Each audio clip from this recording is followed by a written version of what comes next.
여러분 한 주간 평안하셨습니까? 오늘은 2025년 첫 주일 예배입니다. 2025년 매 주일마다 이 예배 자리가 은혜와 감동의 자리가 되기를 소망합니다. 오늘 이 예배로 우리를 불러주신 삼위일체 하나님을 향해 감사와 찬양을 드리며 이제 다 같이 자리에서 일어나 함께 주일 예배를 주님 앞에 드리겠습니다.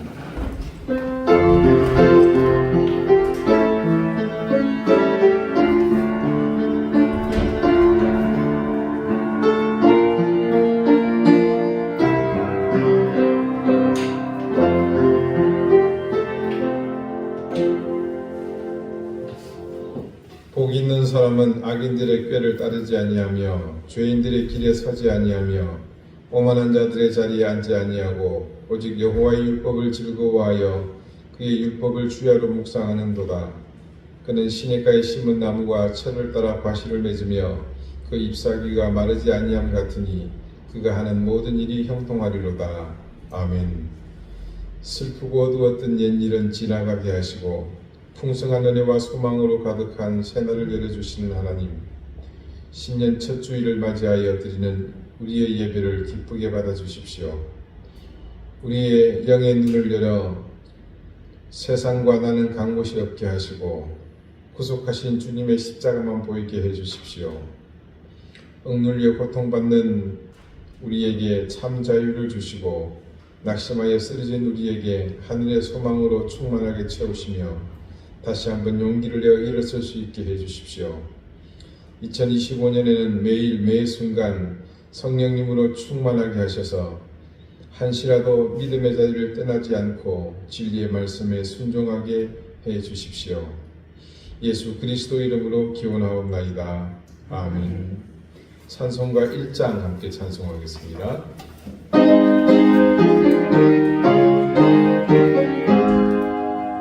만국을 구원하는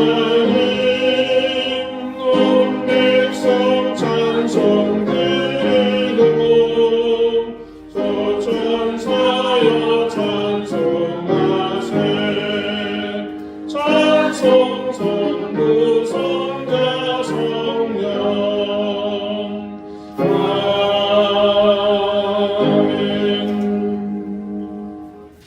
이제 다 함께 참여의 기도를 드리겠습니다. 2024년의 역사가 기억하는 우리 삶의 궤적은 구원받은 주님의 자녀가 남겨서는 안 되는 것들로 가득했습니다. 우리의 호흡이 머물렀던 모든 순간이 죄악이었으며 세상과 구별된 거룩은 어디에도 없었습니다. 우리 스스로도 그리스도인다운 삶을 살기 위해 최소한의 노력조차 하지 않았습니다. 하나님을 향해 엎드리는 예배의 자리보다는 먹고 마시며 즐기는 자리가 즐거웠고 말씀을 듣고 생각하며 깨닫고 실천하기보다는 세상과 버타여 즐기는 것이 즐거웠습니다.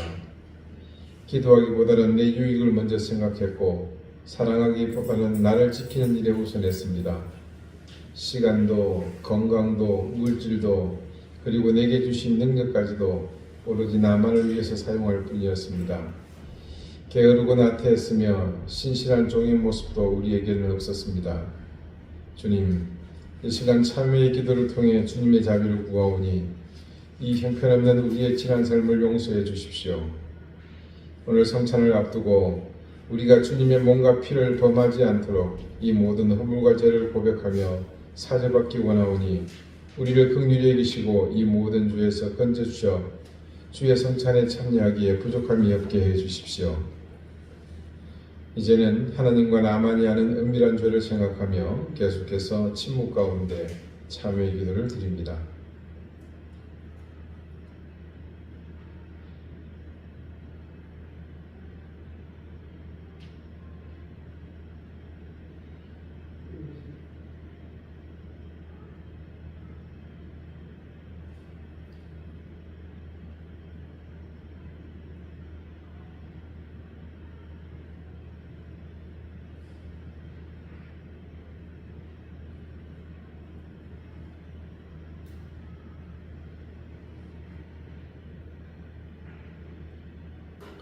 하나님께서는 자신의 부끄러운 죄를 솔직하게 고백하는 사람들에게 말씀하십니다.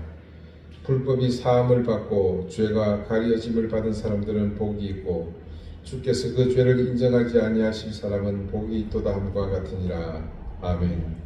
이제는 사도신경으로 우리의 신앙을 고백하오니 나는 전능하신 아버지 하나님 천지의 창조주를 믿습니다. 나는 그의 유일하신 아들 우리 주 예수 그리스도를 믿습니다. 그는 성령으로 잉태되어 동정녀 마리아에게서 나시고 본디오 빌라도에게 고난을 받아 십자가에 못 박혀 죽으시고 장사된 지 사흘 만에 죽은 자 가운데서 다시 살아나셨으며 하늘에 오르시어 전능하신 아버지 하나님 우편에 앉아 계시다가 거기로부터 살아있는 자와 죽은 자를 심판하러 오십니다. 나는 성령을 믿으며 거룩한 공교회와 성도의 교제와 죄를 용서받는 것과 몸의 부활과 영생을 믿습니다. 아멘. 자리에 앉으시기 바랍니다. 이제 다 함께 성시를 교독하겠습니다. 성시는 교독문 93번 새해 1편입니다.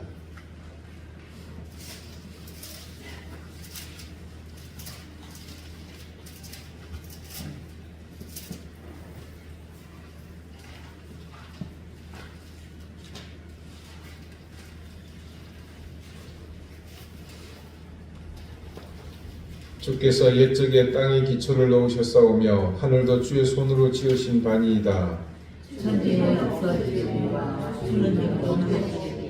그것들은 다 옷같이 낡으리니 의복같이 바꾸시면 바꾸려니와 너희는 이전 일을 기억하지 말며 옛날 일을 생각하지 말라. 보라, 내가 새 일을 행하리니 이제 나타낼 것이라. 너희는 유혹의 욕심을 따라 썩어져가는 구습을 따르는 옛사람을 벗어버리고 오직 너희의 신령이 새롭게 되어 하나님을 따라 의와 진리의 교통으로 지으심을 받는 새 사람을 입으라. 그런즉 누구든지 그리스도 안에 있으면 새로운 피조물이라. 이전부터 지나갔으니 보라, 새것이 되었도다. 새 계명을 너희에게 주노니 서로 사랑하라. 내가 너희를 사랑한 것 같이 너희도 서로 사랑하라. 아멘. 기도드리겠습니다. 하나님, 우리에게 또 한 해를 주셨습니다. 이 한 해는 어느 해보다 하나님을 향해 더욱 진실하게 다가가며 하나님을 아는 지식에 더욱 간절해지기를 원합니다. 목소리를 높이기보다 몸으로 행동하며 머리로 계산하기보다 손과 발로 먼저 행동하게 해 주십시오. 어떤 위압에도 흔들림 없이 우리가 소망하는 한 가지 정직한 신앙과 바른 믿음을 굳건히 세워나가게 하시고 그 신앙과 믿음을 그루터기 삼아 우리의 모든 삶이 세상과 구별된 거룩함을 채워나가는 그런 삶 되게 해주십시오. 그래서 그 거룩함으로 우리의 능력이 결코 세력이나 재물에 있지 않음을 철저하게 깨닫는 그런 2025년이 되게 해주십시오.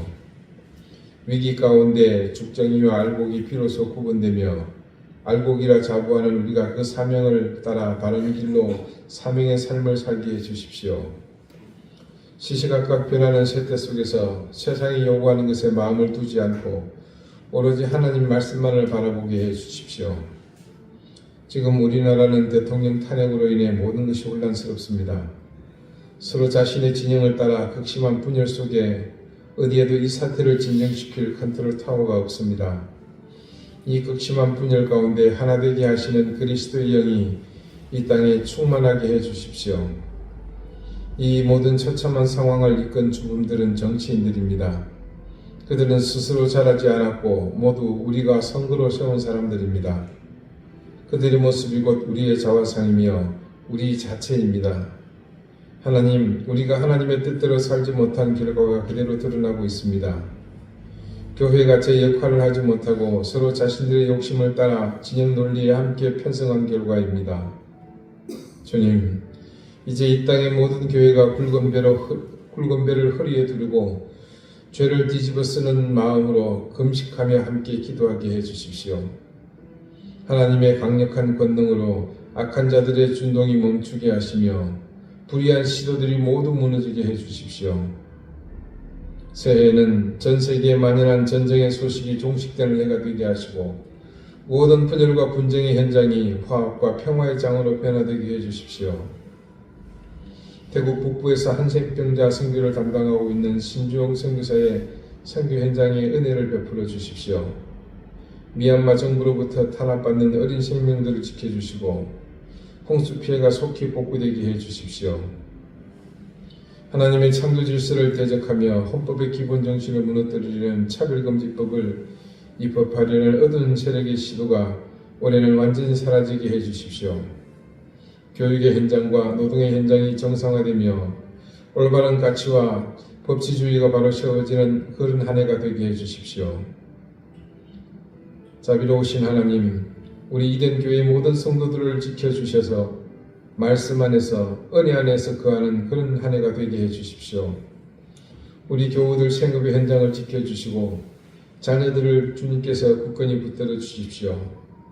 우리 가족들이 병마를 이길 수 있도록 힘과 용기를 더해 주시고 작지만 우리의 힘을 모아 보다 나은 미래를 준비하는 이 한 해가 되게 해 주십시오. 오늘 주님의 부름 앞에 머리 숙인 이 시간 주님께 드리는 이 예배를 기쁘게 받으시며 하늘의 신령한 은혜로 이 시간 우리에게 내려와 주십시오. 우리의 곧은 목을 꺾고 겸손한 마음과 가난한 심정으로 주님 앞에 겸비하게 해 주십시오. 감사드리며 예수 그리스도 이름으로 기도드립니다. 아멘.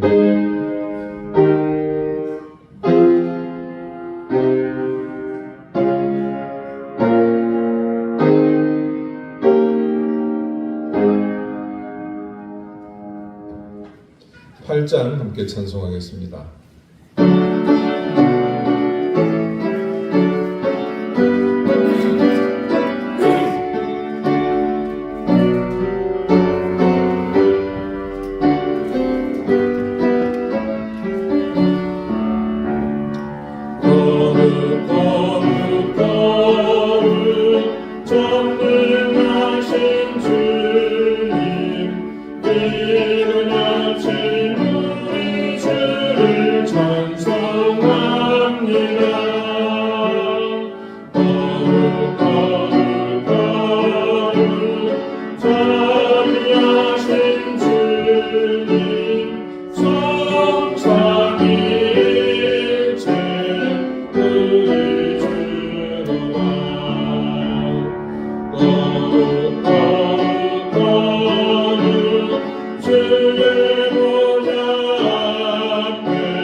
오늘 2025년 첫 주일 예배 하나님께서 우리에게 주시는 말씀은 에베소서 6장 5절에서 8절까지 말씀입니다. 신약 316쪽입니다.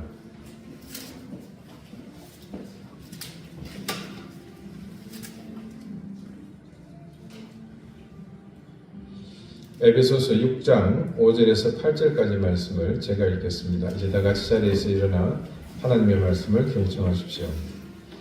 종들아 두려워하고 떨며 성실한 마음으로 육체의 상전에게 순종하기를 그리스도께 하듯 하라.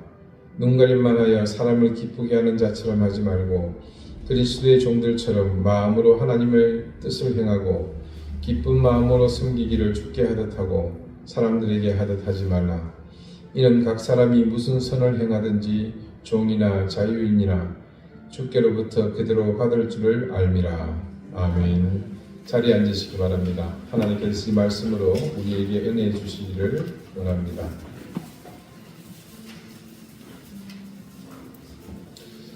창세기 11장에는 홍수심판 이후에 다시 타락한 인류를 하나님께서 징벌하시는 사건이 기록되어 있습니다. 이른바 바벨탑 사건입니다. 바벨탑은 아시는 것처럼 인류가 하늘까지 이르는 탑을 쌓아 하나님과 같아지려는 욕심으로 세운 건축물 아니겠습니까? 이것을 하나님은 악하게 보시고 그들의 언어를 흩으심으로 이 건축을 중단하게 하셨습니다. 그리고 이어 12장은 완전히 새로운 국면으로 모든 상황이 전환됩니다. 그 시작이 이렇습니다. 여호와께서 아브라함에게 이르시되 너는 너의 고향과 친척과 아버지의 집을 떠나 내가 네게 보여줄 땅으로 가라. 내가 너로 큰 민족을 이루고 네게 복을 주어 네 이름을 창대하게 하리니 너는 복이 될지라. 너를 축복하는 자에게는 내가 복을 내리고 너를 저주하는 자에게는 내가 저주하리니 땅의 모든 족속이 너로 말미암아 복을 얻을 것이라 하신지라. 이전까지는요, 창조와 더불어서 인류사의 초창기 상황을 기록했다면 이제는 구체적으로 하나님께서 어떻게 역사하시는지 그 서막을 열고 있는 그런 내용입니다. 우리는 이 변화의 중심에 한 가지 중요한 하나님의 약속이 있음을 먼저 기억해야 합니다. 창세기 3장 14절과 15절 말씀입니다. 여호와 하나님이 뱀에게 이르시되 네가 이렇게 하였으니 네가 모든 가축과 들의 모든 짐승보다 더욱 저주를 받아 배로 다니고 살아있는 동안 흙을 먹을지니라. 내가 너로 여자와 원수가 되게 하고 네 후손도 여자의 후손과 원수가 되게 하리니 여자의 후손은 네 머리를 상하게 할 것이요 너는 그의 발 뒤꿈치를 상하게 할 것이니라 하시고, 아담과 하와가 하나님의 명령을 어기고 선악을 알게 하는 나무의 열매를 따먹었습니다. 그 결과로 하나님은 아담과 하와에게 베푸셨던 일방적인 모든 혜택을 다 회수하셨습니다. 우선 에덴에서 쫓겨납니다. 그곳에서 쫓겨나고 나니까 모든 것을 자체 수급해야만 합니다. 여러분, 에덴 동산은요, 인류 역사상 최고의 퀄리티를 가진 리조트였습니다. 그 안에서 모든 게 공짜였어요. 친환경적인, 생태적인 모든 걸 갖다 붙여도 다 만족감이 없을 만한 그런 최고의 리조트였죠. 그것뿐만 아니라 그 이후로 모든 인류는 형편이 소위 거짓골이 되고 말았죠. 그리고 죽음과 더불어서 출산의 고통이 부여되게 됩니다. 그런 하나님의 심판이 아담과 하와에게 내려지는 동안 옆에서 그것을 지켜보던 몹시 질이 나쁜 관중이 있었죠. 그런 여러분이 아시는 대로 그 일을 획책하여 소기의 결과물을 얻은 사탄입니다. 모든 범죄는 원인이 있기 마련입니다. 아담과 하와의 범죄는 단순히 그 둘만의 문제가 아니었습니다. 그곳에는 사탄의 절대적인 개입이 있었습니다. 원인을 사탄이 제공했고 아담과 하와는 그 꿰매 넘어가 실행에 옮긴 겁니다. 당연히 모든 상황을 알고 계신 하나님, 그분은 그 일에 대한 공정한 심판을 하셨습니다. 그리고 하나님의 그 공정한 심판의 결과가 바로 전에 읽어드린 그 아주 질 나쁜 방청객에게 관람객에게 내린 징벌입니다. 뱀, 사탄의 형상인 그는 평생 지금처럼 배로 바닥을 기어다녀야 하고 흙을 양식으로 삼아야 했습니다. 그 저주는 그대로 인류에게 전해집니다. 여러분, 뱀은요, 많이 징그럽게 생각하는 그런 생물 아니겠습니까? 여러분, 여기 안에 강아지가 한 마리 들어와서 생각해 보세요. 어떻게 할 것 같아요? 다 쳐다보면서 우쭈쭈쭈 하면서 보겠죠. 뱀이 끼어들어오면 어떻게 돼요? 어우, 상상도 하기 어렵죠. 뱀만 좀 없어도 살만하겠죠. 자연환경 보호 차원에서 단지 보호할 뿐이죠. 누구든 뱀을 만나면 피하거나 아니면 돌을 먼저 집어듭니다. 제가 어릴 때도 아이들이 이유 없이 뱀을 잡고요, 보면 무조건 잔인하게 죽였습니다. 뭐 개연성이 있는지는 잘 모르겠습니다만. 근데 특히 여기 15절 말씀요. 내가 너로 여자와 원수가 되게 하고 네 후손도 여자의 후손과 원수가 되게 하리니 여자의 후손은 네 머리를 상하게 할 것이요 너는 그의 발꿈치를 상하게 할 것이니라 하시고, 이 말씀을 이끌어서 신학자들은 원시 복음이라고 얘기를 합니다. 복음은 복음인데 무슨 복음이다? 원시, 최초의 복음이다. 이렇게 평가를 합니다. 여기서 말하는 이 원시 복음이라는 것은 이런 의미입니다. 선악과를 따먹은 아담과 하와는 죄인이 되었죠. 그들이 죄인이 되었다는 의미를 여러 가지로 해석할 수 있는데, 그 중에 하나가 이제 아담과 하와의 후손인 인류는 뭡니까? 본질상 죄인과 더불어서 죄인일 수밖에 없는 것은 그들이 모두가 사탄의 권세 아래 놓이게 되었던 겁니다. 우리도 마찬가지였죠. 지금은 아니지만요. 근데 15절이 어떻게 증거합니까? 여기서 등장하는 여자의 후손, 즉 하와의 후손이 뱀의 머리를 상하게 할 것이라는 말씀. 뱀의 머리를 이게 앓는다는 얘기인데요. 곧 예수 그리스도께서 궁극에는 이 사탄의 머리를 밟고 승리한다는 그런 의미입니다. 비록 세상이 지금 사탄의 권세로 지배를 받을지 모르나 궁극에는 구주의 탄생으로 이 땅이 다시 회복됨을 의미합니다. 그 사실을 증거하고 있는 곳이 바로 이곳, 이 복음이잖아요. 최초의 하나님께서 약속하신 복음. 그래서 그 이름을 붙여서 원시 복음이라고 하고 있는 겁니다. 그리고 창세기 12장 아브라함의 등장은 바로 이런 약속을 이루시기 위한 하나님의 구체적인 실행의 시작이라고 말할 수 있습니다. 말씀은 갑자기 한 사람을 하나님이 부르시는 것으로 시작하죠. 그러니까 여기서 하나님이 아브라함을 부르신 것은 문맥상으로는 요즘 젊은 세대 말로 이 듣보잡의 갑툭튀라고 할 수 있지만요. 듣지도 보지도 못한 잡놈이 갑자기 툭 튀어나왔다. 이걸 줄이면 듣보잡의 갑툭튀 이렇게 됩니다. 외계어도 아니고죠. 어렵습니다. 하지만 이거는 듣보잡의 갑툭튀가 아니고 하나님의 계획의 시작이라는 겁니다. 뱀의 머리를 밟을 여자의 후손, 그 혈통이 시작되었다는 겁니다.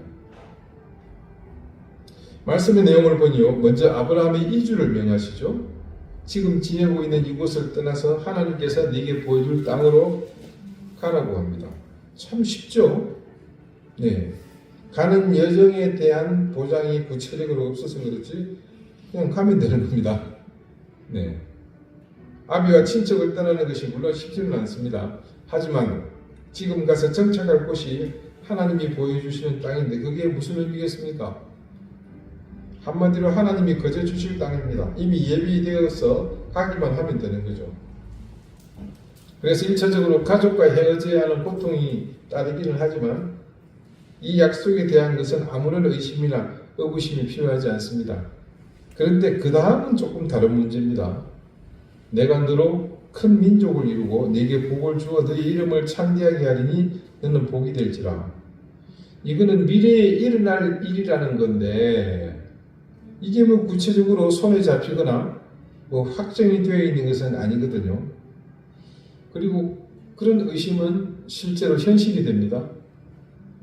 아브라함이 갈대아 우리를 떠나서 이곳 가나안에 정착하는 동안에 실제로 많은 일이 있었습니다.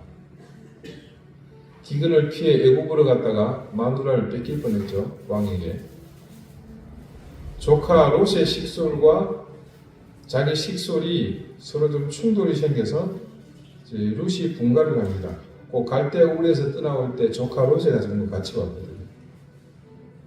자, 소돔에 거주하게 된 롯이 주변 왕들이 전쟁하는 통에 이 고래 싸움에 새우등 터진다고 얘가 이 가족들이 포로가 됩니다. 그래서 자기 하인들을 보내서 롯을 구출합니다. 그런 일들이 있고 난 뒤 하나님께서 아브라함에게 환상 중에 나타나셨습니다. 이후에 여호와의 말씀이 환상 중에 아브라함에게 임하여 이르시되 아브라함아 두려워하지 말라. 나는 네 방패요 네 지극히 큰 상급이니라. 아브라함이 이르되 주 여호와의 무엇을 내게 주시려 하나이까? 나는 자식이 없사오니 나의 상속자는 이 다메섹 사람 엘리에셀이니이다. 아브라함이 또 이르되 주께서 내게 씨를 주지 아니하셨으니 내 집에서 길린 자가 내 상속자가 될 것이니이다. 여호와의 말씀에 그에게 임하여 이르시되 그 사람이 네 상속자가 아니라 네 몸에서 날 자가 네의 상속자가 되리라 하시고. 자, 아까 아브라함을 하나님께서 그 갈대아 우리에서 못 이겨내실 때 약속한 거 기억하시죠? 네, 땅을 준다는 것과 더불어 하늘의 별과 같이 바다의 모래같이 셀 수도 없는 많은 후손을 주시겠다는 그 약속, 그건 미진하거든요. 미진이 아니고 아예 그냥 무진이죠. 세월이 지나도 한참 지났는데 여기 아브라함이 하나님께 말하는 것처럼 아직 자식이 하나도 없단 말입니다. 그 시대 뭐 전기불이 있던 시대도 아니고 그죠? 해도 빨라지고 하면 네. 한 10년이 지났는데 지금 저 아이를 낳아도 적어도 한 5은 낳고도 남을 시간인데 자식이 없거든요. 예. 이 두 내외가 자식을 갖기 위해 얼마나 애썼겠습니까? 한번 생각해 보세요. 주신다 그랬는데. 그래서 그런지 지금 이 15장의 말씀 속에서 아브라함이 하나님을 향해 대답하는 말은요. 그런 자기 처지에 대한 불만이 아주 가득 담겨 있는 듯한 느낌입니다.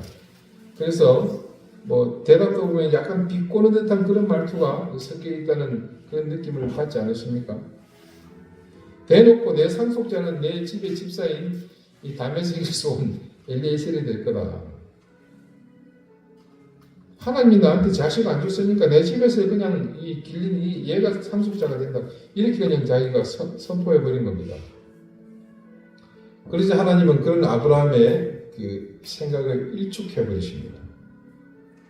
반드시 네 몸에서 날 후손이 상속자가 될 것이다. 그렇게 선을 긋습니다. 근데 말씀을 보면요. 이 일이 있고 난 후에 어떤 일이 일어나냐면 하나님이 이 사실 때문에 아브라함과 언약을 맺습니다. 창조주가 한낱 피조물에 불과한 인간하고 계약을 하는 거예요. 이게 이러면 계약이 성립이 되겠습니까? 하나님이 일방적인 은혜죠.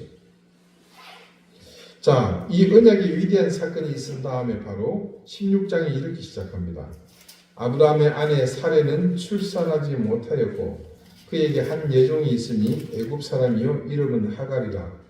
사레가 아브라함에게 이르되 여호와께서 내 출산을 허락하지 아니하셨으니 원하건대 내 여종에게 들어가라. 내가 혹 그로 말미암아 자녀를 얻을까 하노라 하매 아브라함이 사레의 말을 들으니라. 자, 여러분 이 말씀의 내용이 십분히 이해되시죠? 아이가 없으니 당연히 인간인 이상 충분히 시도해 볼 만한 일입니다. 더군다나 말씀을 보니까 아브라함도 동조하고 있죠. 자, 아브라함의 동조에서 느낄 수 있는 것은 이겁니다. 하나님이 아브라함의 몸에서 난 씨라 말씀하셨거든요. 그렇다면 태에 대해서는 언급하신 사실이 없고 이는 지금 이 시도가 전혀 문제가 없다는 판단까지 가능하다고 봅니다. 16장 1절 한 여종이 있으니라고 기록된 이곳이요. 성경 전체에서 이 종이라는 단어로 검색을 해보면 최초로 등장합니다. 처음 등장한 그 여종은 이제 아브라함과 동침하고 아들을 낳게 됩니다. 가나안으로 이주한 지 10년이 지났으니 지금까지 아들은 고사하고 딸도 한 명 낳지 못했는데 몸종에 의해서 아들을 얻게 되니 얼마나 기뻤겠습니까? 그런데 뜻하지 않은 문제가 발생합니다.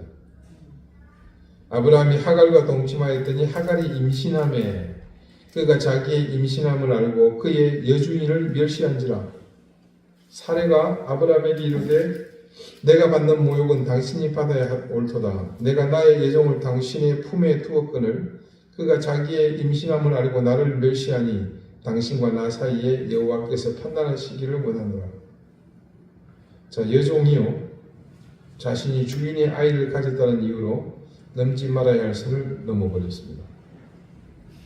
이건 우리나라 사극에서도 종종 등장하는 상황입니다만은 주인의 아들을 이제 낳게 되는 것은 사실이지만 그렇다고 안주인의 자리까지 넘보는 것은 도가 지나쳤습니다. 우리나라 사극에도 반드시 그거는 문제가 되죠. 근데 몸종인 하갈은 자신의 이런 행동이 앞으로 어떤 결과를 낳게 될는지 꿈에도 생각하지 못했습니다. 민난 이 여인은 자기 안주인이 더 이상 아이를 낳을 수 없다라고 굳건히 믿고 있었기 때문이죠. 여하튼 아브라함이 86세에 사라의 몸종 애굽 여인 하갈을 통해 이스마엘을 얻었습니다. 그리고 그로부터 14년의 세월이 흘러 아브라함이 100세 되던 해에 마침내 사라가 임신을 하게 됩니다. 하나님이 말씀하신 시기가 되어서 노년의 아브라함이 이삭을 얻게 된 거죠. 이제서야 하나님의 약속이 아브라함을 통해 이루어졌습니다. 이삭을 통해 이루어진 거죠. 먼저 태어난 이스마엘이 아닌 사라의 태를 통해 얻은 이 이삭이 진정한 약속의 씨였습니다.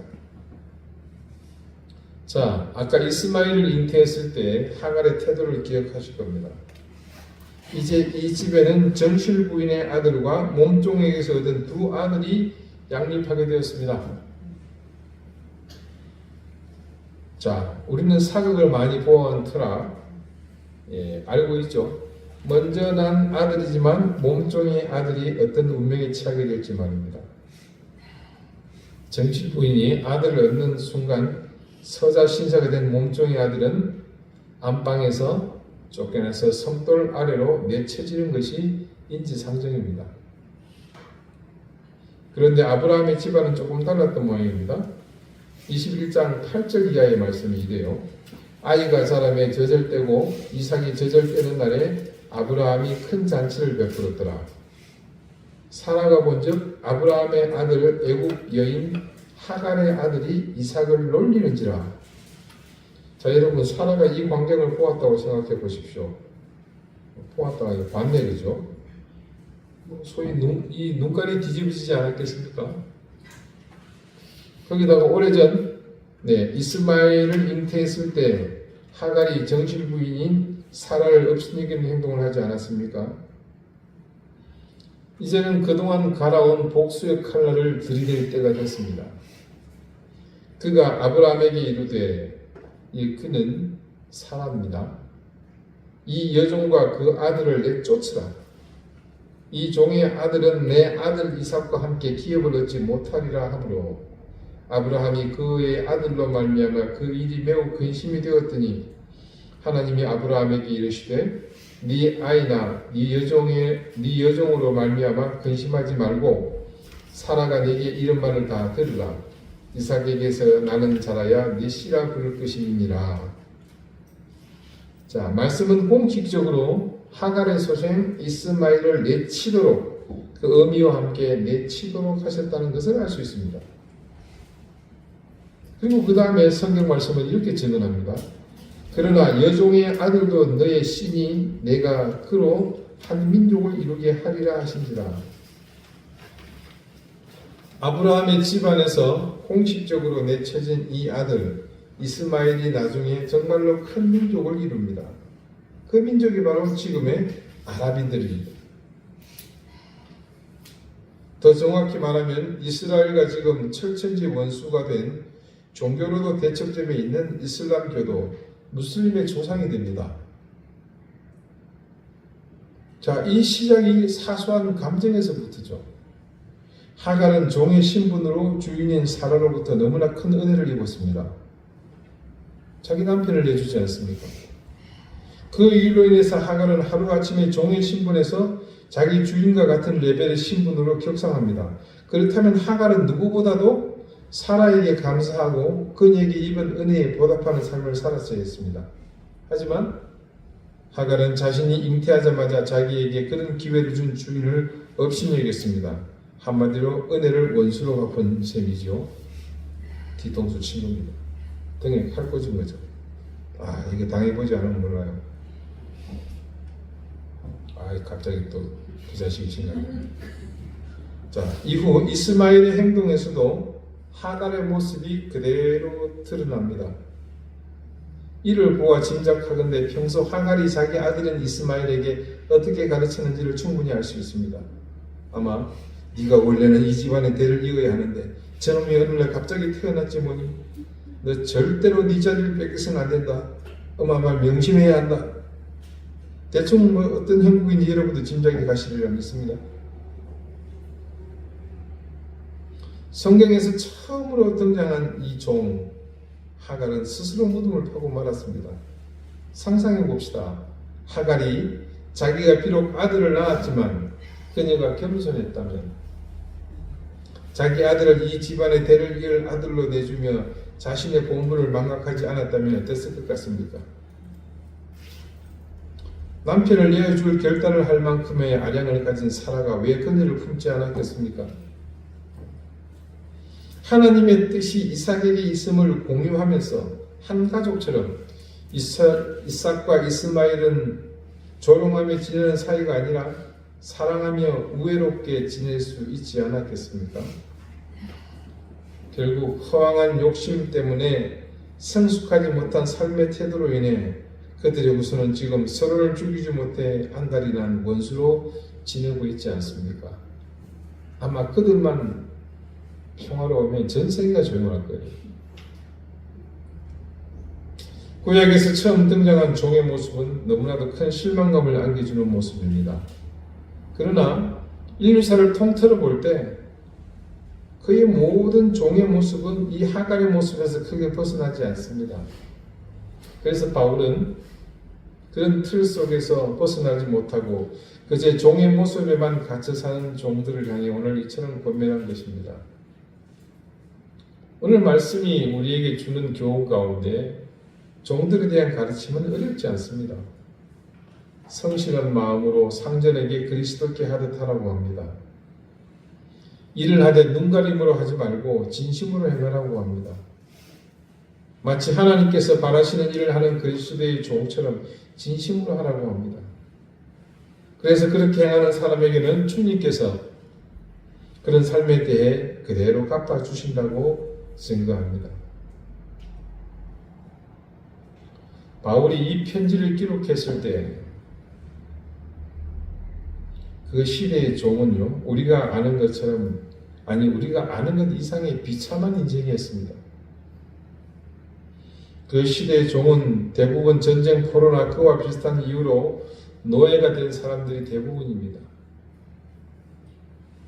그러나 오늘 그 종들을 향해 그리스도께 하듯 하라는 말을 하는 것을 볼 때 이들은 단순히 일반적인 우리가 알고 있는 그런 노예가 아니라 복음을 받아들이고 신분은 종이지만 교회 공동체에서 자유인들과 같은 지체된 그런 종들이라고 봐야 합니다. 그렇다면 이들은 누구보다도 막중한 책임을 가진 특별한 종들이라고 할 수 있습니다. 이들을 볼 때는요, 자유인, 즉 종을 소유한 사람들의 처지에서 이들을 보는 시각이 있었을 것이고, 그와 동시에 같은 신분으로서 동등한 위치의 종을 바라보는 시각도 함께 있었을 것입니다. 지금 교회 공동체 내에서 지위 고하를 막론하고 서로 형제와 자매로 지내는 그들의 일거수일투족은 모든 이들에게 관심 그 자체였습니다. 이제 그들이 어떻게 사느냐에 따라 그들의 삶을 통해 복음의 능력이 평가받게 되기 때문입니다. 그래서 그들의 어깨는 누구보다도 무거웠습니다. 누구보다도 뼈를 깎는 노력이 따르지 않으면 안 되는 더욱 책임감 있는 삶을 그들은 살아야 한 것이죠. 노력이 수반되어야 하는 겁니다. 자, 여러분이 앞서서 우리 부부 간의 도리, 또 부모와 자녀 간의 도리에 대해서 말씀을 함께 살펴보았습니다. 여러분, 부부의 관계를 한번 보십시오. 그 시대는 절대적인 남성 우월의 시대였습니다. 바울이 그렇게 권면하는 것을 말씀대로 행하는 것은 남성들에게는 너무 힘든 일입니다. 지금은 당연한 일이지만 부모 또한 마찬가지입니다. 자녀는 그 시대의 부모의 그냥 소유물일 뿐이었습니다. 그래서 누구든 자녀를 함부로 대하고 자기 양껏 하고 싶은 대로 하는 것이 전혀 거리낄 것이 없던 시대입니다. 그런 시대에 아내에게 자녀에게 바울이 권면할 바를 실천하는 것은요, 이제껏 그런 관계 속에서 자신들이 누리던 것을 포기하거나 아니면 의식 자체를 완전히 바꿔야만 그것이 가능했습니다. 다른 말로 거듭나지 않으면 그렇게 배우자를 향해서 혹은 자녀를 향해서 전혀 새로운 차원으로서의 삶의 자세를 갖기 힘들었다는 말입니다. 자, 그렇다면 종의 삶은 어떻겠습니까? 이제껏 평생을 자유를 억압받으면서 살아왔습니다. 근데 복음을 영접하고 보니까 모든 사람은 하나님의 존귀한 자녀요, 빈부나 귀천이 있을 수 없는 존재라는 것을 알게 됩니다. 그렇다면 과연 복음을 받아들이고 하나님의 자녀가 된 종은 어떤 삶의 자세를 가져야 옳겠습니까? 교회에서 상전이 자신을 형제 자매라고 부른다고 진짜 그렇게 행세해야 합니까? 너나 나나 똑같이 하나님의 피조물인데 이것들이 이제껏 나를 이렇게 억압하고 착취하고 괴롭혔단 말이냐? 자, 이제 다 같이 봉기하자. 그리고 우리의 권리를 되찾자. 뭐 이렇게 해야 하겠습니까? 그렇게 하지 말라는 겁니다.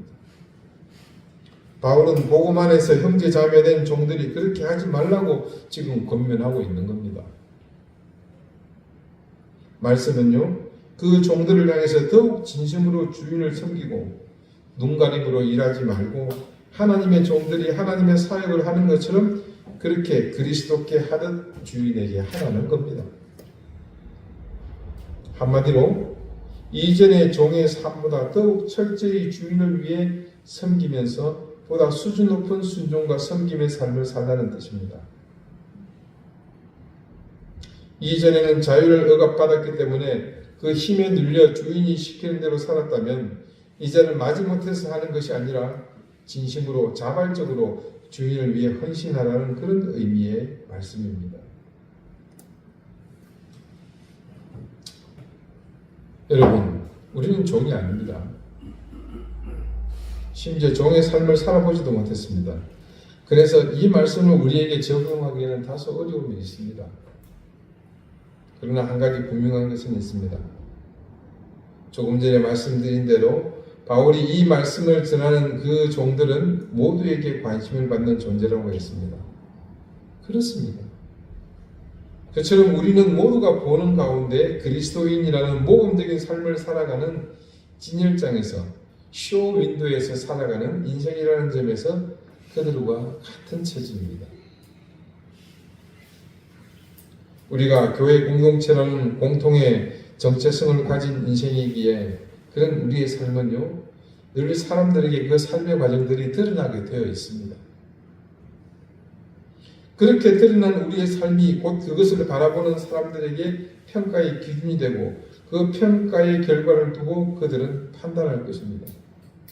사랑하는 여러분, 우리가 살아온 지난 2024년의 삶 역시 그렇게 세상의 사람들에게 의도하지 않았지만 모두 보여지는 시간이었습니다. 그리고 우리는 느낄 수 없지만 그렇게 드러난 우리의 시간 속에 남겨진 삶의 궤적은 누군가에게 교회가 어떤 곳이며 그들의 중심이 되는 그리스도는 어떤 존재인가 평가하는 기준이 되었으면 틀림이 없습니다. 그래서 우리의 하루하루 매 순간은 단 한 시간도 소중하지 않은 순간이 없습니다. 우리가 다시 살아갈 2025년은 또한 하나님 앞에서 그리고 세상에서 이든 교회로 드러나게 될 것입니다. 부디 우리의 모습, 이든 교회는 세상에 그리스도의 복음이 어떤 의미인지 제대로 보이는 삶이 되기를 원합니다. 그리고 우리가 교회됨이 모두에게는 혼탁하고 중심이 없는 이 시대에 이정표가 되는 삶이 되기를 바랍니다. 오늘 성찬을 함께 참여하며 우리에게 생명의 구원을 선물해 주신 주님의 몸과 피를 함께 먹고 마시며 그런 다짐을 함께 할 수 있기를 바랍니다. 그렇게 우리가 2025년을 살면 반드시 우리가 행한 선을 주님으로부터 그대로 받게 될 것입니다. 여러분에게 하나님의 귀한 은혜가 함께 하시는 2025년이 되기를 바랍니다. 기도드리시겠습니다. 하나님, 우리의 모든 삶이 세상과 하나님 앞에 감추지 못한다는 사실을 늘 기억하게 해주십시오. 우리 삶의 모든 순간은 그리스도의 제자로서의 삶이라는 사실과 하나님이 늘 바라보고 계신다는 것을 기억하게 해주십시오. 지난 2024년의 시간이 모두에게 보여진 순간들이었고 이제 우리가 함께 살아갈 2025년 역시 또 그렇게 드러나는 시간임을 잊지 않게 해주십시오. 우리의 삶, 우리의 모든 행동에 따라 주님이 드러나며 그렇게 드러난 삶을 통해 세상에 속한 사람들이 판단하며 생명의 복음 안으로 들어오는 한 해가 되게 해주십시오. 2024년 힘겨운 이든교회의 삶을 함께 살아온 우리 이든교회의 모든 성도들을 복주시고 또 함께 힘겹지만 가치 있고 보람 있는 2025년을 함께 살아갈 우리 함께 이든교회된 성도들에게 하늘의 귀한 은혜를 더해 주십시오. 예수 그리스도 이름으로 기도드립니다. 아멘. 이제 성찬 예식을 거행하겠습니다. 먼저 하나님 말씀 고린도전서 11장 23절에서 29절까지 말씀입니다. 내가 너희에게 전한 것은 주께 받은 것이니 곧 주 예수께서 잡히시던 밤에 떡을 가지사 축사하시고 떼어 이르시되 이것은 너희를 위하여 내 몸이니 이것을 행하여 나를 기념하라 하시고 식후에 또한 그와 같이 잔을 가지시고 이르시되 이 잔은 내 피로 세운 새 언약이니 이것을 행하여 마실 때마다 나를 기념하라 하셨으니 너희가 이 떡을 먹으며 이 잔을 마실 때마다 그가 오실 때까지 주의 죽으심을 그가 오실 때까지 전하는 것이니라. 그러므로 누구든지 주의 떡이나 잔을 합당하지 않게 먹고 마시는 자는 주의 몸과 피에 대하여 죄를 짓는 것이니라. 사람이 자기를 살피고 그 후에야 이 떡을 먹고 이 잔을 마실지니 주의 몸을 분별하지 못하고 먹고 마시는 자는 자기의 죄를 먹고 마시는 것이니라. 아멘.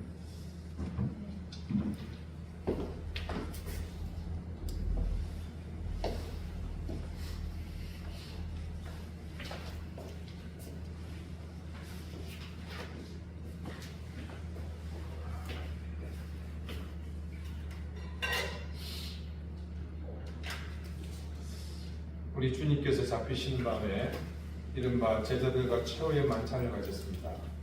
주님께서는 떡을 떼어 축사하시고 제자들에게 주시면서 말씀하셨습니다. 이것은 너희를 위해 지키는 내 몸이다. 받으라 먹으라. 또한 주님께서는 이후에 잔을 가지사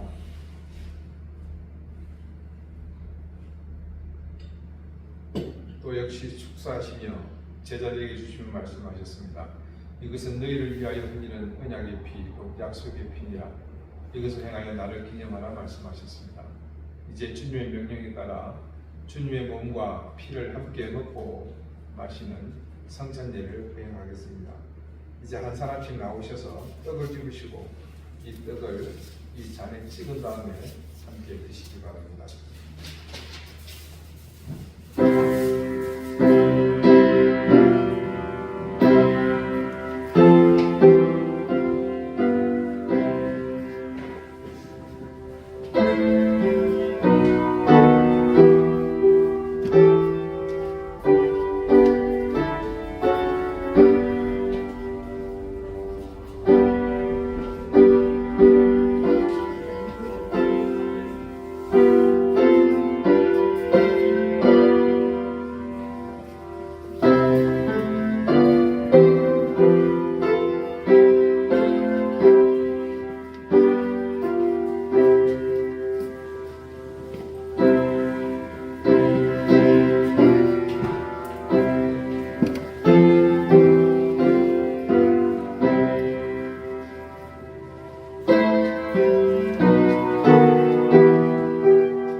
우리 주보 제일 뒷면에 있는 감사와 응답의 기도를 함께 드리겠습니다.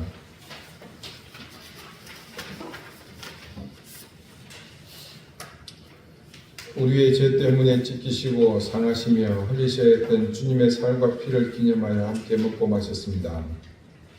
전 15년 주님의 검은 생을 기억하며 우리의 삶이 이전과 다른 은혜의 삶이 되게 하시길 믿습니다. 우리를 위한 주님의 희생을 잊지 않고 우리가 먹고 마신 주님의 몸과 피에 부끄럽지 않은 삶을 살기 원합니다. 주님의 말씀 속에 거하며 그 말씀을 따라 사는 이 세계대로 우리를 인도해 주십시오. 새해 더욱 힘든 신앙의 환경에 우리를 위협하며 우리를 흔들지라도 담대하게 맞서 싸우기 원합니다. 우리가 주님의 자녀라는 사실을 매 순간 기억함으로 거룩함을 잃지 않게 하시며 구별된 그 능력으로 살게 해 주십시오. 사죄의 은총을 통해 구원의 은혜를 회복하며 잊지 말고 기억하며 지켜 행하는 삶이 되기 원하오니 오늘도 우리의 신앙을 정직하게 하시며 우리의 믿음은 올바른 길로 가게 해 주십시오. 오늘 2025년 첫 주일 예배를 주님의 몸과 피를 함께 나누는 성찬과 함께 드리게 하심을 감사드립니다. 이 성찬의 은혜로 2025년이 더욱 성숙해지게 하시며 영적으로 든든히 무장하게 해 주십시오. 우리 이든 교회의 모든 교우들이 함께 교회의 힘을 늘 기억하며 교회된 우리의 사명을 신실하게 감당해 나가게 해 주십시오. 우리를 위해 몸과 피를 내어 주신 예수 그리스도 이름으로 기도드립니다. 아멘. 314장 함께 찬송하겠습니다.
자비로우신 하나님, 우리에게 주신 은혜와 사랑을 늘 기억하며 감사드립니다.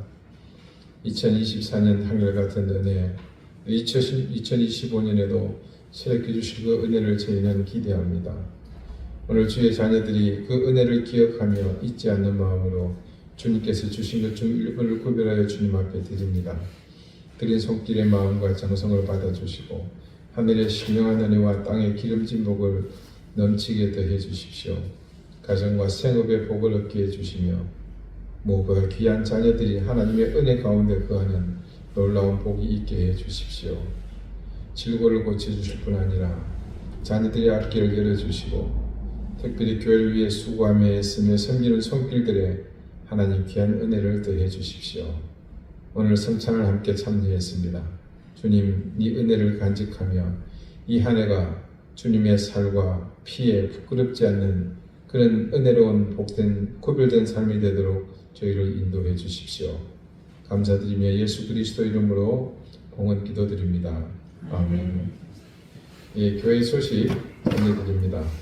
2025년 첫 주일 예배 오신 여러분을 환영합니다. 올 한 해 여러분 가정에 하나님이 주신 귀한 복 그 은혜가 매 순간순간 차고 넘치시기를 기원합니다. 교회 달력이 지금 밖에 나가시면 안내되어 있습니다. 못 가져가신 분들은 가져가시길 바라겠습니다. 계속해서 나라와 민족을 위해서 지금 어수선한 상황을 위해서 함께 기도하십시다. 지금 편이 나누어져서 지금 내전이 날 것 같은 그런 상황인데 그 중심에서 이 모든 분들과 갈등을 해결해야 할 책무는 우리에게 있습니다. 그래서 여러분은 어느 진영을 편을 들거나 편성하기보다 정말 모두가 하나로 화합하는 그런 날이 속히 오기를 위해서 기도하십시다. 문득 그런 생각이 들었습니다. 여러분 그때가 11년인가요? 10년인가? 서해안에서 유조선이 자초돼서 원료가 유출됐던 때를 기억하십니까? 예, 제가 그때 개인 자격으로 참여해서 기름때 제거하는 작업을 하루 동안 참여한 일이 있었는데 그때 모습이 자꾸 오그럽게 더라고요. 우리 민족은 항상 위기 때, 힘들 때 함께 합쳐서 그 국론을 극복해 나가는 DNA가 있는 민족입니다. 그때 전 세계가 모두 우리였지만 그러나 전 세계가 또 놀랐습니다. 어떻게 저렇게 할 수가 있는가? 그때 제가 다녀왔던 현장에는 이름도 알 수 없는 많은 사람들이 함께 하지 못해서 점심 식사를 할 수 있도록 밥차를 보내왔었습니다. 그래서 너도 나도 어디든 원하는 곳에 가서 줄을 서서 그 밥을 받아 먹고 거기에 나눠진 용품을 따라서 기름때를 적어했던 그때의 모습들이 자꾸 생각이 나더라고요. 분명히 이는 제가 늘 말씀드리지만 악한 영의 계획입니다. 인간들 마음에 있는 숨어있는 죄성을 자꾸 건드리면서 볼 것을 보지 못하게 하고 들어야 될 걸 듣지 못하게 하고 악한 영들이 원하는 것을 보고 듣게 만들어서 끊임없이 서로를 파멸하게 합니다. 여러분, 이 결과물은 뭐겠습니까? 모두가 실패자입니다. 모두가 다 낙심하고 모두가 다 절망할 일만 남아 있습니다. 어서 속히 언론도 그렇고 이를 부추기는 정치인들도 그렇고 어떤 세력이든 이 악한 행동을 멈추고 모두가 하나가 될 수 있도록 본래의 자리로 돌아가도록 우리가 그렇게 기도하십시다. 가능하시면 금식하면서 기도하시고 기도를 평소 못했더라도 이 일을 위해서는 여러분이 함께 같이 기도를 해 주셨으면 좋겠습니다. 제가 다음 한 주간 출타를 좀 해야 할 일이 있습니다. 그래서 새벽 기도에 본문을 올리지 못하는 점 양해 부탁드리겠습니다. 이제 다 같이 자리에서 일어나셔서 앞뒤 좌우에 계신 분들과 다시 한번 인사하실까요? 새해 복 많이 받으십시오. 54장 함께 찬송하겠습니다.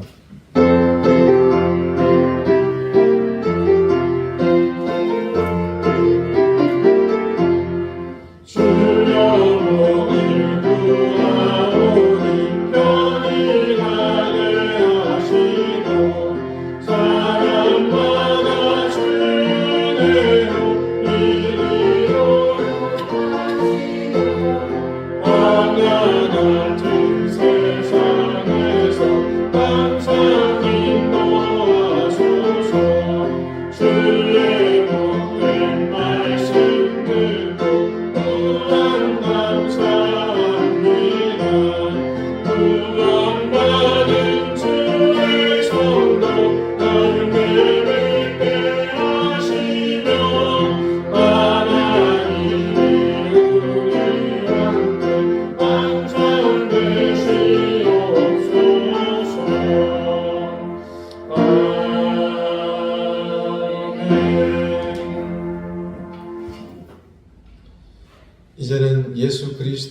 아버지와 하나님의 사랑과 성령의 교통하심이 이 세상 가운데 드러나는 우리 이든 교회의 모든 삶들이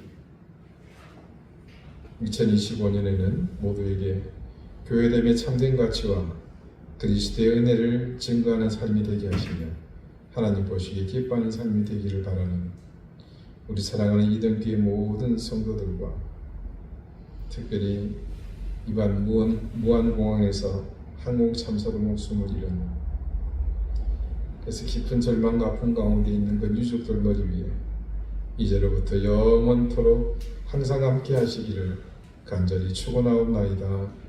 아멘.